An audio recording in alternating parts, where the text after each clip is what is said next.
आज के इस क्लास में हम लोग सूर्यातप अर्थात इंसोलेशन के बारे में पढ़ेंगे। लेकिन सूर्यातप को समझने के लिए यह आवश्यक है कि आप तीन चीजों के बीच में अंतर को समझें, क्योंकि जब आप पढ़ेंगे तब ये तीन चीजें आपको एक ही जैसी समझ में आएंगी और इसके चलते आपको कंफ्यूजन होगी। इसलिए आइए पहले हम इन तीन चीजों के बीच एक बारीक अंतर को समझते हैं। पहला है सूर्यातप का वितरण। इसको अंग्रेजी में इंसोलेशन कहा जाता है। दूसरा है उष्मा या तापमान का वितरण और तीसरा है पृथ्वी का हीट बजट। इन तीनों में क्या अंतर है इसे समझिए। इंसोलेशन मतलब सूर्यातप मतलब सूर्य से पहुंचने वाली ताप, सूर्य से पहुंचने वाली उष्मा। ठीक है। अब इस कंसेप्ट के अंतर्गत हम ये पढ़ेंगे कि सूर्य से पहुंचने वाली उष्मा पृथ्वी के अलग अलग जगहों पर अलग अलग मात्रा में क्यों पहुंचती है। मैं रिपीट करता हूं इस लाइन को। सूर्यातप का वितरण, इस कंसेप्ट के अंतर्गत हम लोग यह पढ़ेंगे कि सूर्य से पहुंचने वाली उष्मा पृथ्वी के अलग अलग भागों में अलग अलग मात्रा में क्यों पहुंचती है, सब जगह क्यों बराबर नहीं पहुंचती। अब इसके अंतर्गत जो दूसरा कंसेप्ट है हमारा, इसके अंतर्गत उष्मा या तापमान का वितरण। हम इसके अंतर्गत ये पढ़ेंगे कि पृथ्वी के विभिन्न भागों में तापमान में अंतर क्यों पाया जाता है।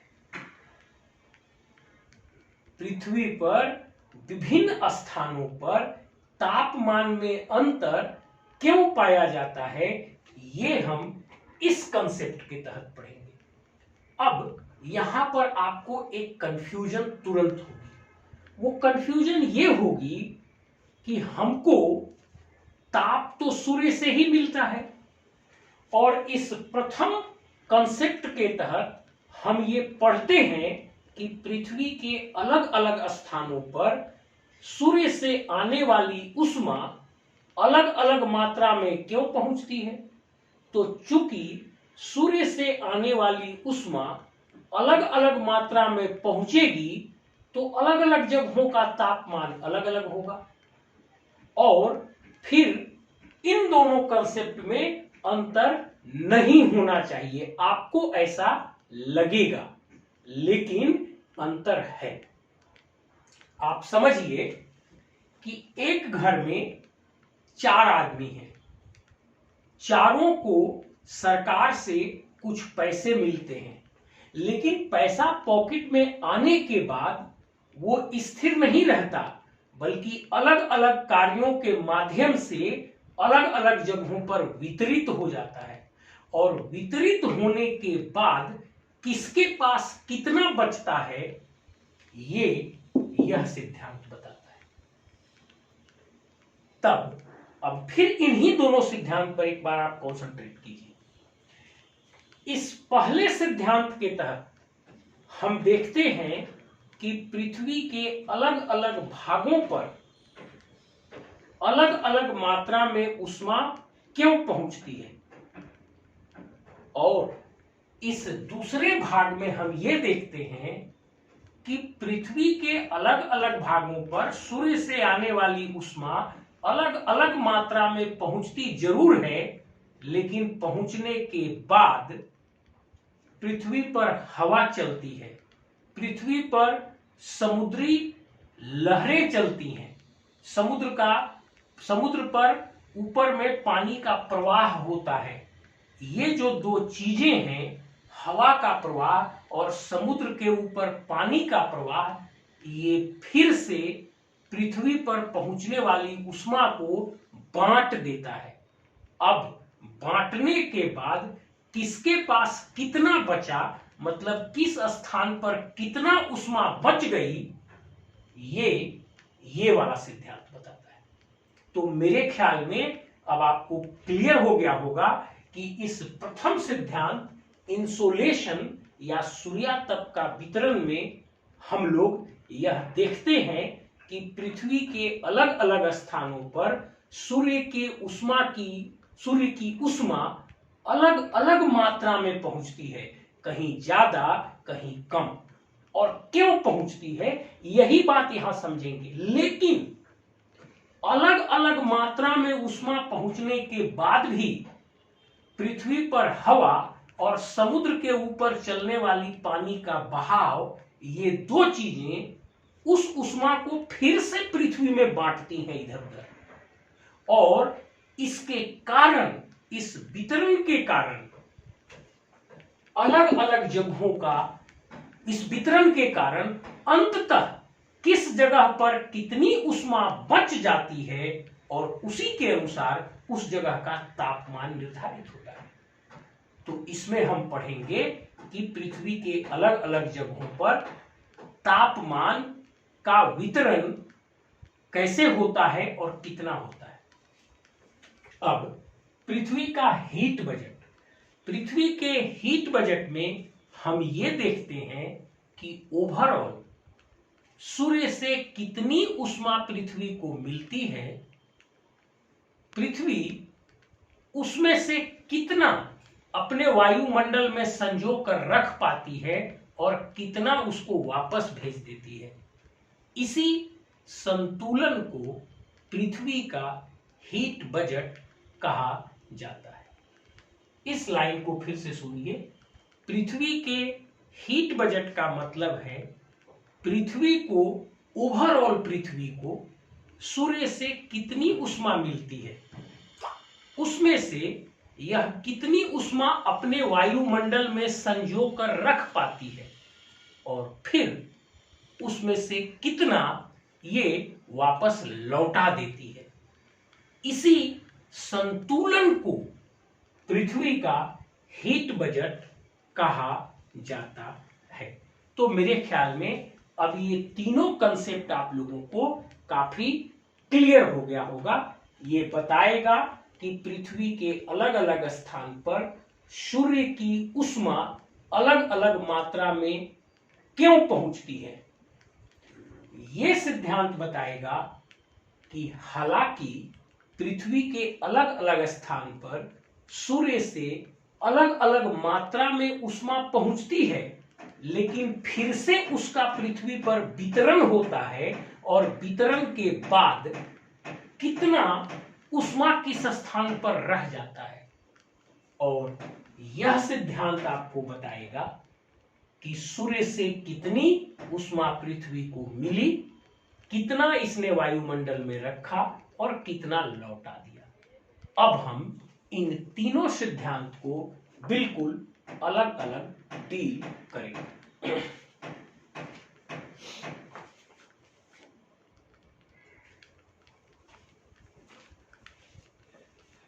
अब देखिए, आज के हमारे क्लास का मुख्य टॉपिक है सूर्यातप या इंसोलेशन। अब हम अपने आप को सूर्यातप के ऊपर केंद्रित करेंगे। देखिए, अंग्रेजी में इसे इंसोलेशन कहा जाता है और हिंदी में इसे सूर्यातप कहा जाता है। सूर्य के द्वारा लगातार विद्युत चुंबकीय तरंगों के रूप में ऊर्जा निःसृत की जाती है और इसी को सूर्यातप कहा जाता है। फिर से सुनिए, सूर्य के द्वारा लगातार ब्रह्मांड में इलेक्ट्रोमैग्नेटिक वेव के रूप में ऊर्जा निःसृत की जाती है इसी को सूर्यातप कहा जाता है। इंग्लिश में इसको कहते हैं the sun continuously emits energy in the form of electromagnetic waves, it is known as insolation. The sun continuously emits energy in the form of electromagnetic waves. It is known as insolation. मतलब सूर्य के द्वारा लगातार विद्युत चुंबकीय तरंग के रूप में ऊर्जा निःसृत की जाती है और इसी को सूर्यातप या इंसोलेशन कहा जाता है। देखिए, कभी कभी कुछ लोग इसको ऐसे डिफाइन करते हैं बहुत सरल बनाने के लिए कि सूर्य के द्वारा लगातार ऊष्मा और प्रकाश के रूप में ऊर्जा निष्कासित की जाती है, इसी को सूर्यातप कहते हैं। यह बहुत एग्जैक्ट डेफिनेशन नहीं हुआ। ऊष्मा और प्रकाश के रूप में पूरी एनर्जी को कहना सही नहीं है, इसलिए मैंने एग्जैक्ट वर्ड का इस्तेमाल किया है, वो है विद्युत चुंबकीय तरंग। विद्युत चुंबकीय तरंग। इसलिए आप भले किसी को समझाने के लिए ये कहिएगा कि सूर्य के द्वारा ऊष्मा और प्रकाश के रूप में लगातार ऊर्जा निष्कासित की जाती है, इसको सूर्यातप कहते हैं। लेकिन सही ये होगा कि जब भी आप लिखें तब लिखते समय यही बात लिखें कि सूर्य के द्वारा लगातार विद्युत चुंबकीय तरंगों के रूप में ऊर्जा का निष्कासन किया जाता है और इसी को सूर्यातप या इंसोलेशन कहा जाता है। अब देखिए, यहां पे मैंने सूर्य को दिखाया है, यहां पर मैंने पृथ्वी को दिखाया है और मैं आपको समझा चुका हूं कि सूर्य के द्वारा विद्युत चुंबकीय तरंग के रूप में लगातार ऊर्जा निष्कासित की जाती है और इसी को सूर्यातप कहा जाता है। अब सूर्य से ये निकलने वाली इलेक्ट्रोमैग्नेटिक ऊर्जा, विद्युत चुंबकीय तरंग, या आप जैसे भी कह लीजिए, सूर्य से निकलने वाली इस ऊर्जा का 1/2000 मिलियन, 1/2000 नहीं, 1/2000 मिलियन, मतलब एक रोटी का 2000 मिलियन टुकड़ा कीजिएगा तो जो छोटा सा पार्ट बचेगा वही पृथ्वी के वायुमंडल तक पहुंचता है। मतलब सूर्य जितना ऊर्जा निष्कासित करता है उसका 2000वां मिलियंथ भाग, मतलब उसका बटा 2000 मिलियंथ पार्ट पृथ्वी के वायुमंडल तक पहुंच पाता है। इसीलिए मैंने यहां पर देखिए इलेक्ट्रोमैग्नेटिक वेव दिखाया है। सूर्य से जो ऊर्जा चली वो विद्युत चुंबकीय तरंग के रूप में चलती हुई आ रही है, इसीलिए मैंने इसको यहां पर वेव फॉर्म में दिखाया है और मैंने यहां पर विद्युत चुंबकीय तरंग या इलेक्ट्रोमैग्नेटिक वेव लिख भी दिया है। तो सूर्य ने जितना ऊर्जा निष्कासित किया विद्युत चुंबकीय तरंग के रूप में, सूर्य ने जितना ऊर्जा निष्कासित किया विद्युत चुंबकीय तरंग के रूप में, उसका 1/2000 मिलियनथ पार्ट पृथ्वी के वायुमंडल के बाहरी सतह पर पहुंचता है। अब यहां पर जब वो पृथ्वी के वायुमंडल में प्रवेश करता है तब 3 प्रकार से ऊष्मा का लॉस होता है। कैसे कैसे लॉस होता है? तो पहला रिफ्लेक्शन होता है, दूसरा स्कैटरिंग होता है और तीसरा रिफ्लेक्शन, स्कैटरिंग, और तीसरा एब्जॉर्प्शन होता है। रिफ्लेक्शन मतलब दर्पण की तरह वापस लौटा देना, इसको रिफ्लेक्शन कहते हैं। स्कैटरिंग मतलब चारों तरफ उसको बिखेर देना, और एब्जॉर्प्शन मतलब सोख लेना। तो इस वायुमंडल में जैसे ही ये सूर्य की ऊर्जा प्रवेश करती है, तब इसका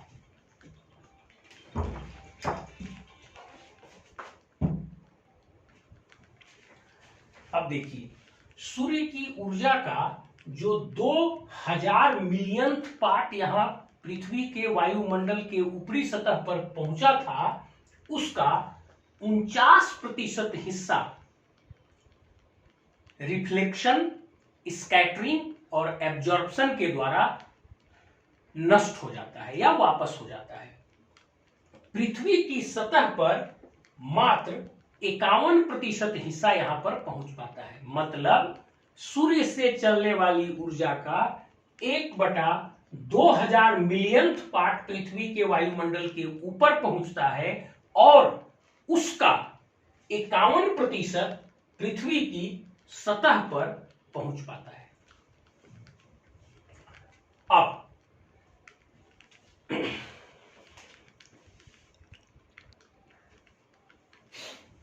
अब ये जो 51% हिस्सा पृथ्वी की सतह पर पहुंच पाता है, इसमें से सभी जगहों पर समान मात्रा में ऊष्मा नहीं पहुंचती, समान मात्रा में ऊर्जा नहीं पहुंचती, बल्कि पृथ्वी के अलग अलग भागों में अलग अलग मात्रा में ऊष्मा पहुंचती है।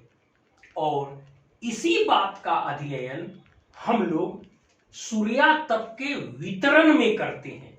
वास्तव में इस टॉपिक का नाम होना चाहिए सूर्यातप का अलग अलग स्थानों पर वितरण। मतलब ये जो मैं आपको 51% बताया, ये 51% ओवरऑल मैंने पूरे पृथ्वी के लिए बताया कि पृथ्वी के वायुमंडल के ऊपर हमें जो कुछ भी मिलता है सूर्य से, उसका 51% हिस्सा हमको पृथ्वी के सतह पर पहुंचता है।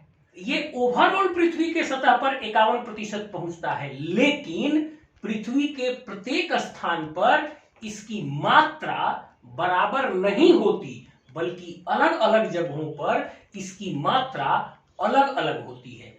और इस सूर्यातप के अंतर्गत हम इसी बात का अध्ययन करते हैं कि सूर्य से आने वाली ऊष्मा पृथ्वी के अलग अलग जगहों पर अलग अलग मात्रा में क्यों पहुंचती है।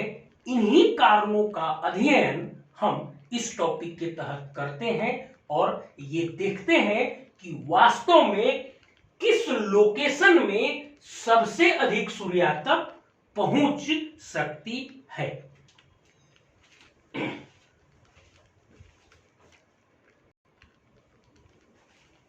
अब चलिए डायग्राम के कुछ पोर्शन को मिटा देता हूं, ताकि हम सूर्यातप के वितरण को प्रभावित करने वाले जो 6 फैक्टर हैं उनको इस बोर्ड पर लिख के आपको समझा सके। इधर से मिटा देता हूं।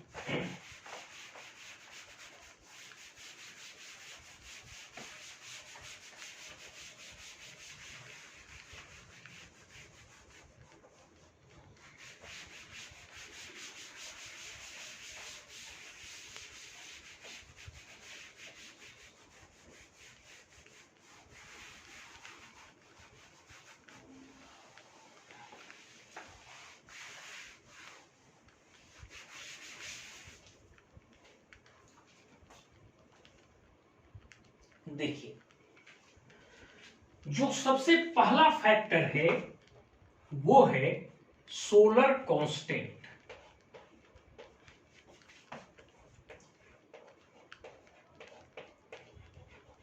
सोलर कांस्टेंट, इसको हिंदी में सौर नियतांक कहा जाता है।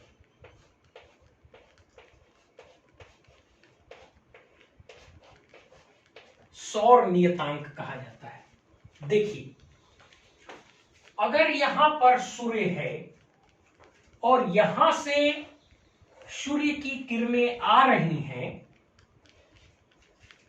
अब पृथ्वी की सतह पर अगर कोई वर्टिकल लेयर है, वर्टिकल लेवल है, तो इस पर 1 स्क्वायर सेंटीमीटर क्षेत्रफल पर 1 मिनट के अंतर्गत 2 ग्राम कैलोरी ऊष्मा मिलनी चाहिए। मतलब इतना समझिए कि सूर्य से जो किरणें आती हैं, अगर पृथ्वी पर एक वर्टिकल एकदम उदग्र ऐसे कोई लेयर रख दिया जाए, तो 1 स्क्वायर सेंटीमीटर स्थान पर लगातार 1 मिनट में 2 ग्राम कैलोरी ऊष्मा मिलेगी या मिलनी चाहिए। इस लाइन को फिर से दिमाग में बिठा लीजिए।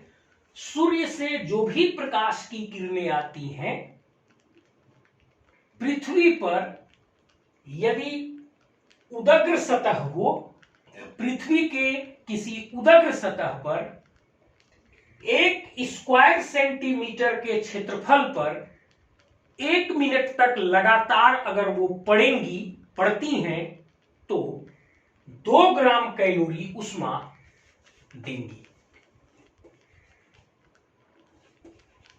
ये देखिए, सूर्य से आने वाली किरणें पृथ्वी के एक उदग्र तल पर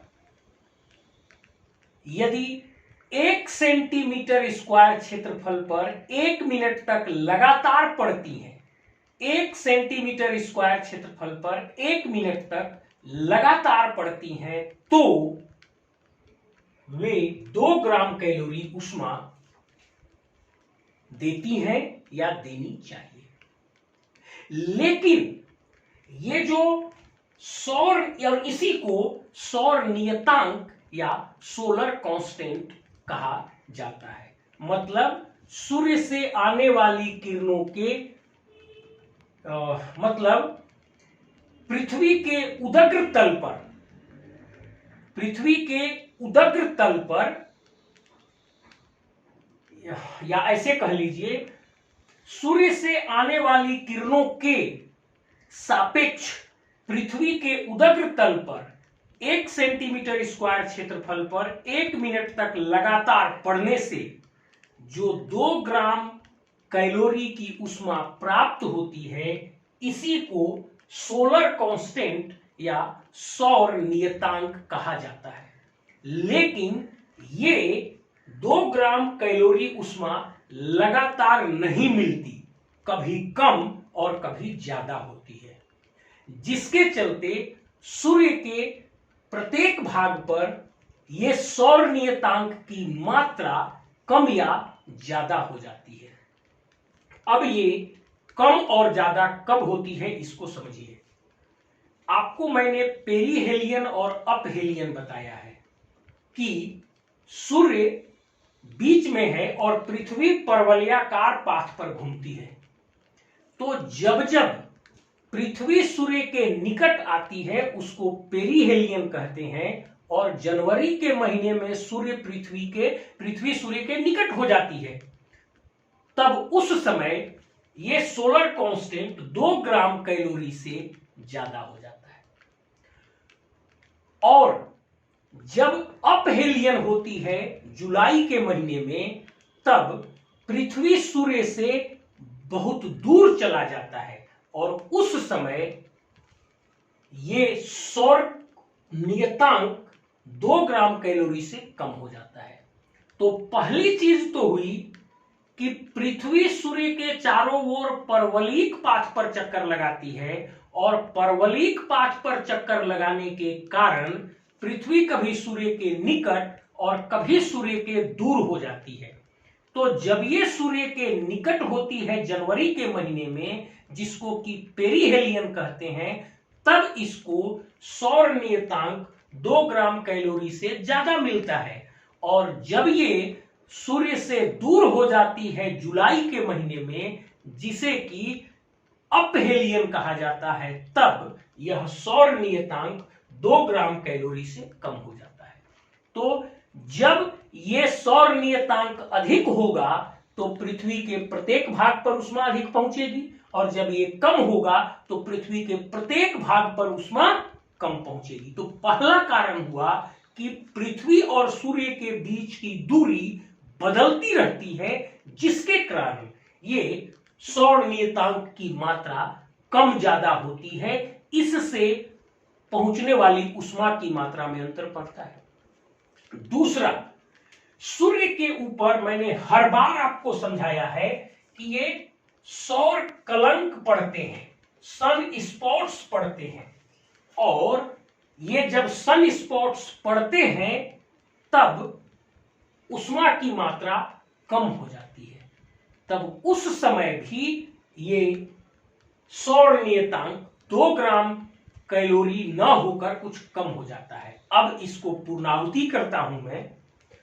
सूर्य से पृथ्वी को पहुंचने वाली ऊष्मा 1 स्क्वायर सेंटीमीटर उदग्र तल पर 2 ग्राम कैलोरी होती है।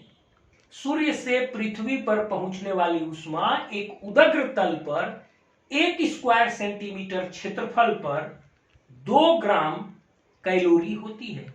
लेकिन ये 2 कारणों से कम और ज्यादा होती रहती है। पहला, पृथ्वी और सूर्य के बीच की दूरी के बदलने के कारण ये कम ज्यादा होती है, और सूर्य में सौर कलंक लगने के कारण वहां से चलने वाली ऊष्मा की ही मात्रा कम हो जाती है। और इन 2 कारणों से इस सौर नियतांक या सोलर कांस्टेंट की मात्रा कम या ज्यादा होती है। मतलब पृथ्वी पर ऊष्मा कम या ज्यादा मिलती है।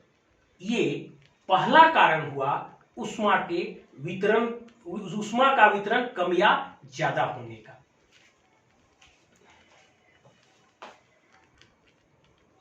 अब जो सूर्यातप के वितरण को प्रभावित करने वाली दूसरी कारक है, उसे अल्बिडो कहा जाता है। अल्बिडो का मतलब है कोई भी सतह कितनी मात्रा में ऊष्मा को रिफ्लेक्ट कर देती है, प्रकाश मतलब ऊर्जा को रिफ्लेक्ट कर देती है। अब ध्यान से देखिए, सूर्य के सामने ये विषुवत रेखा का क्षेत्र है, और यहां से ये तिरछा ये ध्रुवीय क्षेत्र है, ये आपका पोलर एरिया है। सबसे पहले जो क्षेत्र डार्क होते हैं उनका अल्बिडो कम होता है, वो कम मात्रा में ऊष्मा को रिफ्लेक्ट करते हैं, और जो चमकीली सरफेस होती है वो ज्यादा मात्रा में ऊष्मा को रिफ्लेक्ट करती है। तो सूर्य से आने वाली किरणें जो विषुवत रेखीय क्षेत्र में पड़ती हैं, ये कंपैरेटिवली डार्क जोन है। यहां पर ऊष्मा का रिफ्लेक्शन कम होता है, कम। और ध्रुवीय क्षेत्रों में हमेशा चूंकि बर्फ जमा रहता है और बर्फ चमकीला है, शाइनिंग है, इसलिए ये जो बर्फ है ये अधिक मात्रा में ऊष्मा को वापस लौटा देती है, रिफ्लेक्ट कर देती है। ये यहां पर जो पड़ता है ये कम मात्रा में रिफ्लेक्ट करती है, मैं एक ही एरो से दिखाया हूं। और यहां पर जो पड़ती है ये बहुत अधिक मात्रा में ऊष्मा को वापस रिफ्लेक्ट कर देती है, क्योंकि ये डार्क जोन है और ये बर्फ से ढका हुआ चमकीला जोन है। एक और कारण है कि जितना उदग्र रेज पड़ेगा उतना कम रिफ्लेक्शन होगा, और जितना तिरछी किरणें पड़ेंगी स्लैंटिंग रेज पड़ेंगी उतना ज्यादा रिफ्लेक्शन होगा। तो दोनों ही कारणों से जब आप देखिएगा तो विषुवत रेखीय क्षेत्र में एक तो डार्क जोन है और पोलर जोन में चमकीला एरिया है, और दूसरा विषुवत रेखीय क्षेत्रों में उदग्र किरणें पड़ती हैं लगभग 90 डिग्री पर, और यहां पर बहुत ही तिरछी किरणें पड़ती हैं। इन दोनों कारणों से पोलर रीजन में सूर्य से आने वाली उष्मा का रिफ्लेक्शन, परावर्तन बहुत ज्यादा होता है, जबकि विषुवत रेखीय क्षेत्रों में परावर्तन बहुत कम हो जाता है। मतलब अब इसको पूर्णाहुति करता हूं, किसी भी सतह के द्वारा कितनी मात्रा में उष्मा को परावर्तित या रिफ्लेक्ट कर दिया जाएगा, इसी को अल्बिडो कहा जाता है, उस सरफेस का अल्बिडो कहा जाता है। अब अल्बिडो दो कारण पर निर्भर करता है। पहला कारण कि सूर्य की किरणें कितनी उदग्र हैं, और दूसरा कारण सरफेस कितना डार्क या चमकीला है। अब विषुवत रेखीय क्षेत्र में सूर्य की किरणें उदग्र होती हैं और ये क्षेत्र भी डार्कर क्षेत्र है, इसलिए यहां पर रिफ्लेक्शन कम होता है और इस एरिया में अल्बिडो कम होता है। और ध्रुवीय क्षेत्रों में सूर्य की किरणें एक तो तिरछी पड़ती हैं और दूसरा बर्फ के कारण ये क्षेत्र बहुत चमकीला होता है, जिसके कारण बहुत अधिक मात्रा में यहां पर रिफ्लेक्शन या परावर्तन होता है और बहुत अधिक मात्रा में उष्मा को वापस भेज दिया जाता है। मतलब यहां पे अल्बिडो ज्यादा होता है। इसी कारण से विषुवत रेखीय क्षेत्रों को सूर्यातप की मात्रा अधिक मिल पाती है और पोलर क्षेत्रों को सूर्यातप की मात्रा कम मिल पाती है। इस प्रकार अल्बिडो दूसरा कारण है जो सूर्यातप के वितरण को प्रभावित करता है।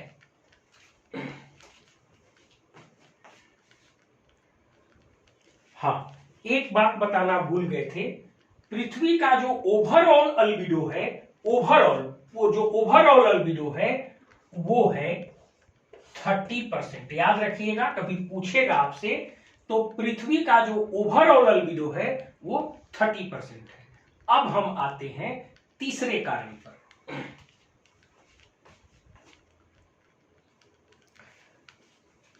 अब देखिए, जो तीसरा महत्वपूर्ण कारण है सूर्यातप के वितरण को प्रभावित करने वाला, वह कारण है एंगल, मतलब आपात कोण। आपात कोण, इसको हिंदी में आपात कोण और अंग्रेजी में एंगल ऑफ इंसिडेंस कहा जाता है।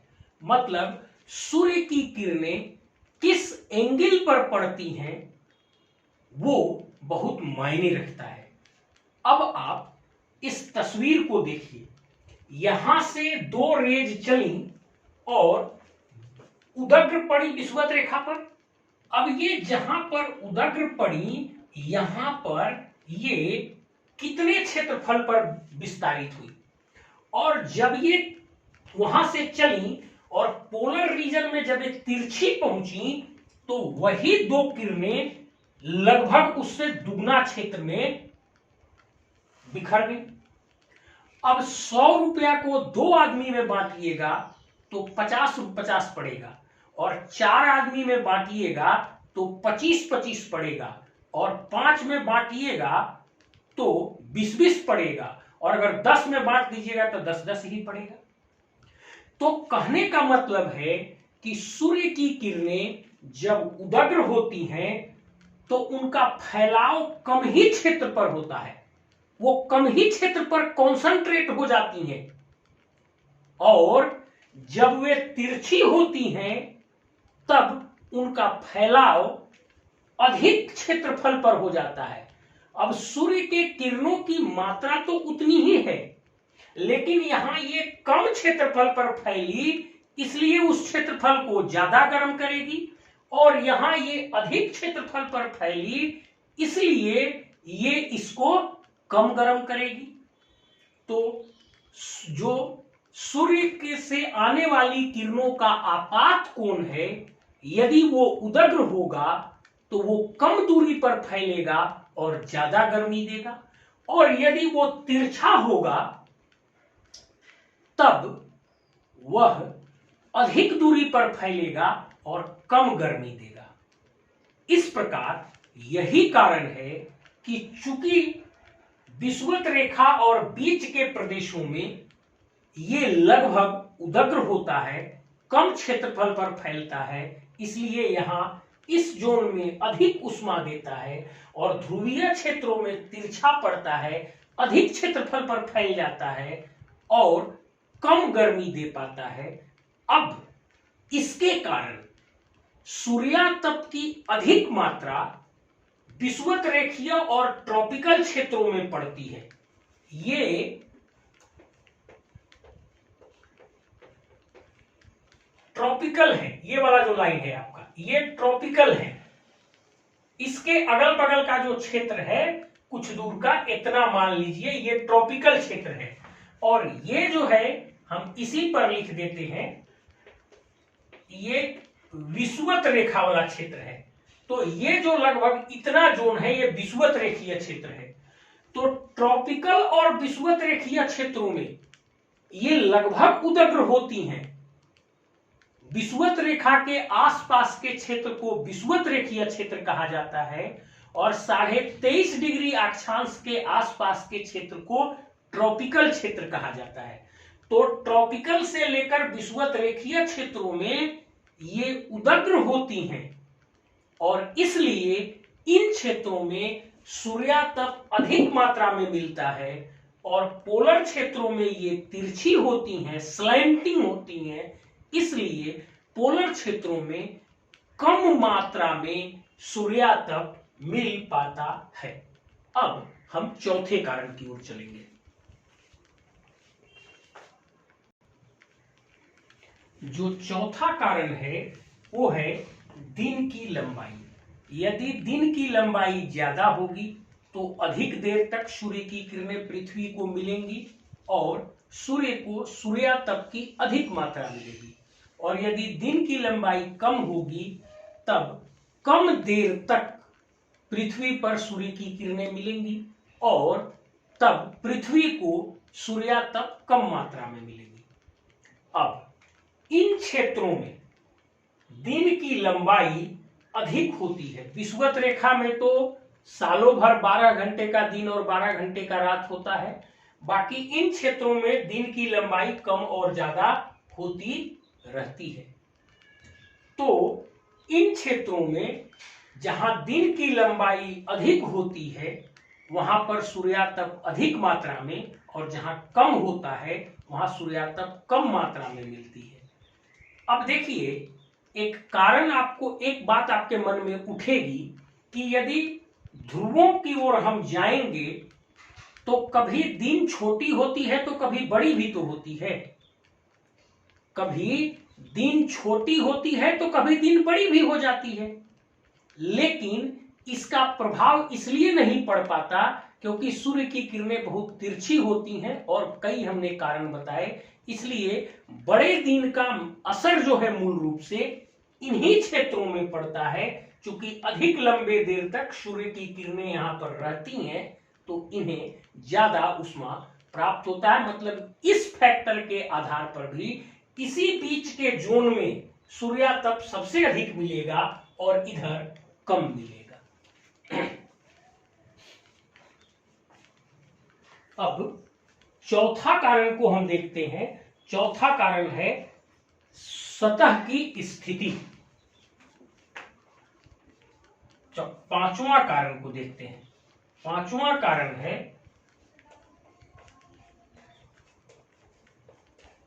सतह की स्थिति।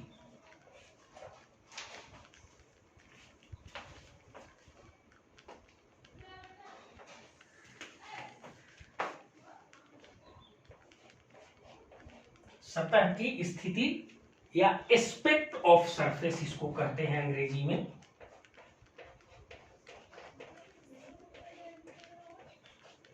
Aspect of surface. एक बात को समझिए, सतह की स्थिति कहने से मेरा तात्पर्य है सूर्य की किरणों के सापेक्ष सतह की क्या स्थिति है। सतह की स्थिति कहने से मेरा तात्पर्य है सूर्य की किरणों के सापेक्ष सतह की स्थिति क्या है।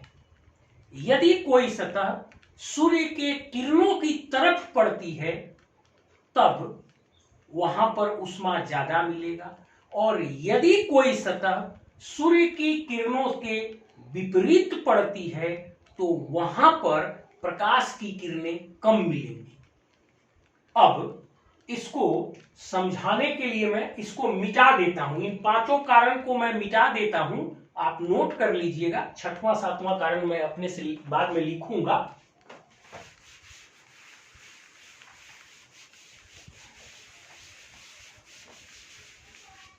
अब देखिए, ये यहां पर हिमालय ऐसे खड़ा है, ये हिमालय है। अब यहां से जो सूर्य की किरण चलेगी वो हिमालय के दक्षिणी स्लोप पर, हिमालय के दक्षिणी ढाल पर ज्यादा पड़ेगी। मतलब हिमालय का दक्षिणी ढाल सूर्य की किरणों के सापेक्ष सामने है और हिमालय का उत्तरी ढाल सूर्य की किरणों के सापेक्ष छाया की स्थिति में पड़ता है। ये उत्तरी ढाल हुआ और ये आपका हिमालय हुआ।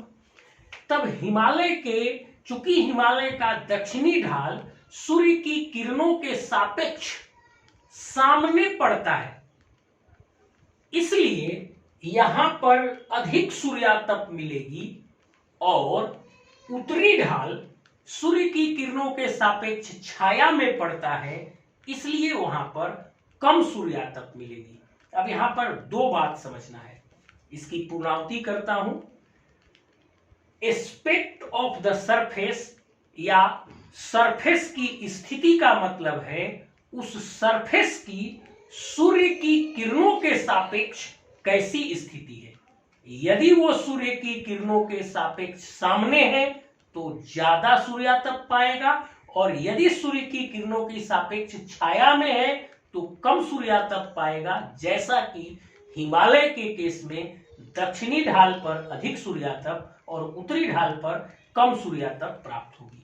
और इस जगह एक विशेष बात यह है कि जहां उच्चावच अधिक होती है, मतलब जो स्मूथ सरफेस नहीं है, जहां ऊंचाई नीचाई बहुत है, उन क्षेत्रों में ये फैक्टर बहुत प्रभाव डालता है।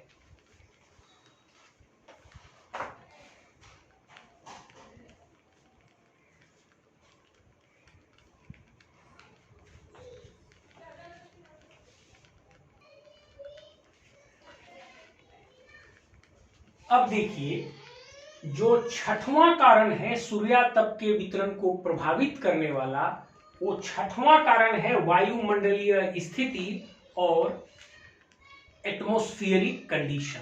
अंग्रेजी में एटमॉस्फेरिक कंडीशन कहते हैं और हिंदी में वायुमंडलीय स्थिति कहा जाता है।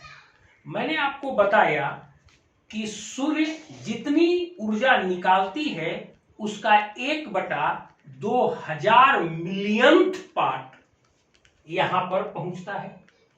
अब जब ये वायुमंडल में प्रवेश करता है, मतलब सूर्य जितनी ऊर्जा निष्कासित करती है, निःसृत करती है, सूर्य जितनी ऊर्जा निष्कासित करती है उसका 1/2000 मिलियंथ पार्ट पृथ्वी के वायुमंडल के बाहर पहुंचता है।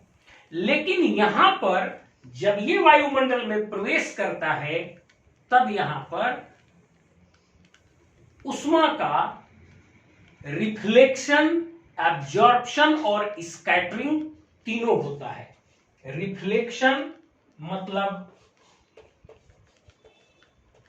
परावर्तन, स्कैटरिंग का हिंदी हुआ बिखेरना, और तीसरा हुआ सोखना ना, जो एब्जॉर्प्शन हुआ। अब देखिए जहां पर वायुमंडल में, अब देखिए वायुमंडल में जैसे ही ये सूर्य की किरणें प्रवेश करती हैं तो वायुमंडल के कुछ घटक इसको परावर्तित कर देते हैं, रिफ्लेक्ट करके वापस कर देते हैं, और इसमें सबसे अधिक कंट्रीब्यूशन बादल का होता है।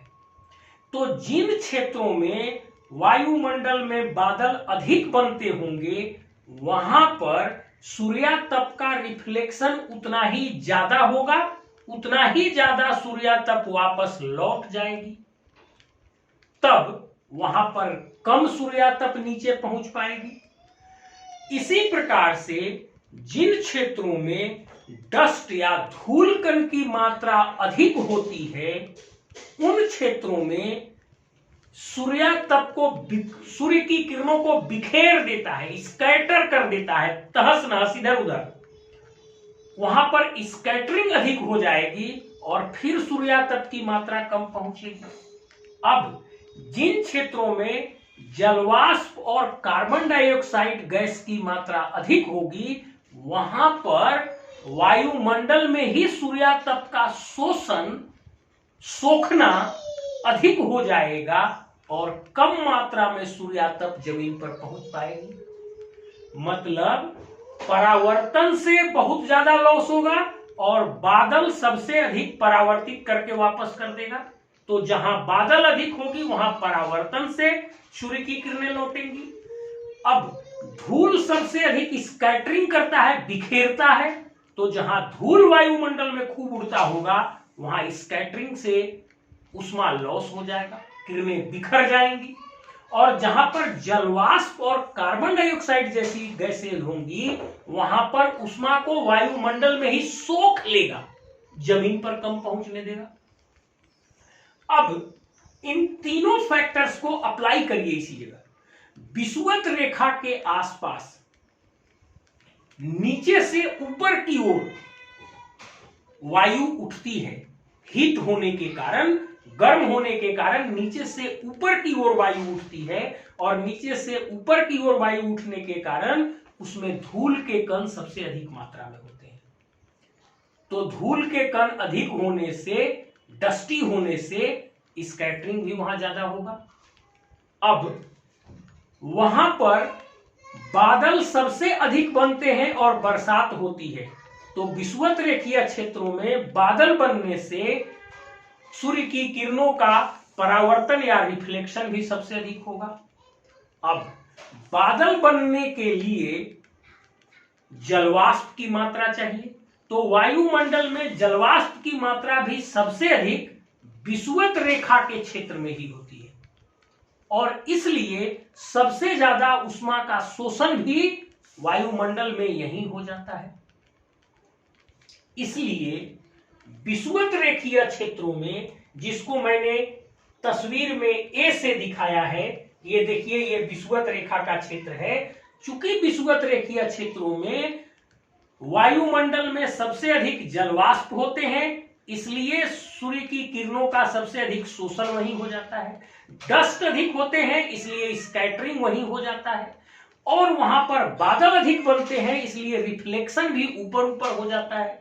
इसलिए विषुवत रेखा पर सूर्य की किरणें थोड़ी कम मात्रा में पहुंच पाती हैं, अर्थात सूर्यातप थोड़ी कम मात्रा में विषुवत रेखा पर पहुंच पाता है।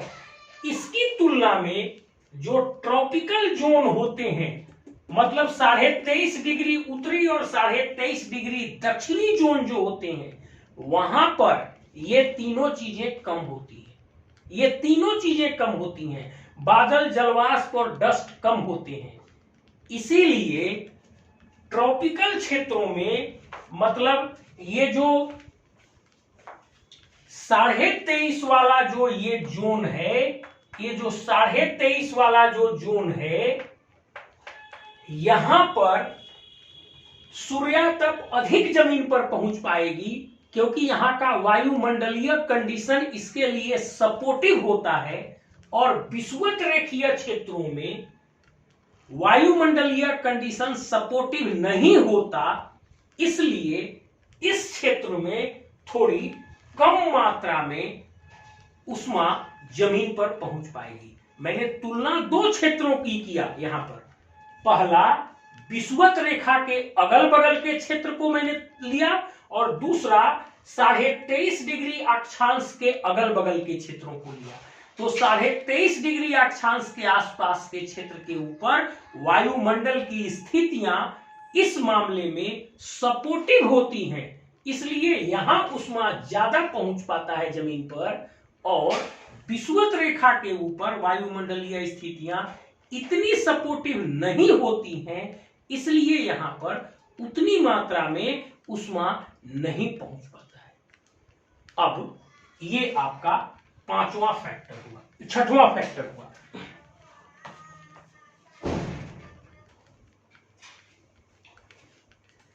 अब देखिए, जो 7वां और अंतिम कारण है वो है कि सूर्य की किरणें वायुमंडल में कितनी दूरी तय करती हैं। यदि सूर्य की किरणें वायुमंडल में कम दूरी को तय करेंगी तो उनका विनाश या ह्रास कम होगा, और यदि वो ज्यादा दूरी को तय करेंगी तो उनका विनाश या ह्रास ज्यादा होगा। तो जब विषुवत रेखा और आसपास, मतलब 23.5 उत्तर और 23.5 दक्षिण, इस पूरे को मिलाकर ट्रॉपिकल जोन कहा जाता है। तो ये जो 23.5 उत्तर से 23.5 दक्षिण का क्षेत्र है, यहां पर सूर्य की किरणें लगभग उदग्र रहती हैं, इसलिए इनको कम दूरी तय करना पड़ता है, वायुमंडल में कम दूरी तय करना पड़ता है, इसलिए इनका ह्रास कम होता है। और ध्रुवीय क्षेत्रों में इनको वायुमंडल में एक बहुत लंबी दूरी तय करना पड़ता है। क्योंकि ध्रुवीय क्षेत्रों में इनको वायुमंडल में एक बहुत लंबी दूरी तय करना पड़ता है, इसलिए इनका विनाश या ह्रास भी ज्यादा हो जाता है। इस प्रकार इस फैक्टर के तहत यह पता चलता है कि चूंकि कम दूरी तय करती है प्रकाश की किरणें 23.5 उत्तर से 23.5 दक्षिण के बीच में, इसलिए यहां इनका ह्रास कम होता है और ये ज्यादा मात्रा में पृथ्वी पर पहुंचेगी। जबकि 23.5 के उत्तर और ध्रुव के पास जाने पर ये किरणें बहुत तिरछी होती हैं और बहुत लंबी दूरी वायुमंडल में तय करती हैं, इसलिए इनका विनाश या ह्रास भी बहुत ज्यादा हो जाता है, इसलिए यहां पर सूर्यातप कम मात्रा में पहुंचता है। अब हमने 7 फैक्टर आपको बताए। 7 फैक्टर में पहला फैक्टर था सोलर कांस्टेंट या सौर नियतांक, दूसरा हमारा फैक्टर था अल्बिडो या कितना रिफ्लेक्शन होता है, तीसरा फैक्टर था एंगल ऑफ सनरेज, मतलब कितने एंगल पर सूर्य की किरणें पड़ती हैं, चौथा फैक्टर था दिन की लंबाई, पांचवा फैक्टर था हमारा सरफेस की स्थिति, और छठवां फैक्टर था वायुमंडल की स्थितियां, और सातवां फैक्टर मैंने बताया कि ये वायुमंडल में कितनी दूरी तय करती है। अब इन सातों फैक्टर का जब आप विश्लेषण कीजिएगा तब आपको निचोड़ ये समझ में आएगा कि ये जो ट्रॉपिकल जोन है, जो 23.5 डिग्री के आसपास वाले जोन है, इसमें 23.5 डिग्री के आसपास वाले क्षेत्रों में सबसे अधिक होगा, मैक्सिमम। उसके बाद थोड़ा सा कम विषुवत रेखा के क्षेत्र में होगा, थोड़ा कम, और सबसे कम ध्रुवीय क्षेत्रों में सूर्यातप प्राप्त होगा। मतलब इन सातों फैक्टर के विश्लेषण से ये आपको पता चलता है कि सूर्यातप का वितरण इस प्रकार से होगा कि सबसे अधिक सूर्यातप 23.5 डिग्री के आसपास वाले क्षेत्रों को मिलेगी, उससे थोड़ा कम सूर्यातप विषुवत रेखा के आसपास वाले क्षेत्रों को मिलेगी और सबसे कम सूर्यातप आपको ध्रुवीय क्षेत्रों को मिलेगी। इस पंक्ति को दोहरा देता हूं, इन सातों फैक्टर का विश्लेषण करने पर आपको यह पता चलेगा कि 23.5 डिग्री उत्तरी या 23.5 डिग्री दक्षिणी अक्षांश के आसपास के जोन में सबसे अधिक सूर्यातप प्राप्त होती है, उससे थोड़ा कम सूर्यातप विषुवत रेखा के आसपास के क्षेत्र में मिलती है और सबसे कम सूर्यातप ध्रुवीय क्षेत्रों में प्राप्त होती है। और इस प्रकार हमारा सूर्यातप के वितरण का टॉपिक समाप्त होता है। अब अगर आपको क्लास अच्छी लगे तो लाइक और सब्सक्राइब कीजिएगा और दूसरे तैयारी करने वाले लोगों को इसकी जानकारी दीजिएगा। Thank you.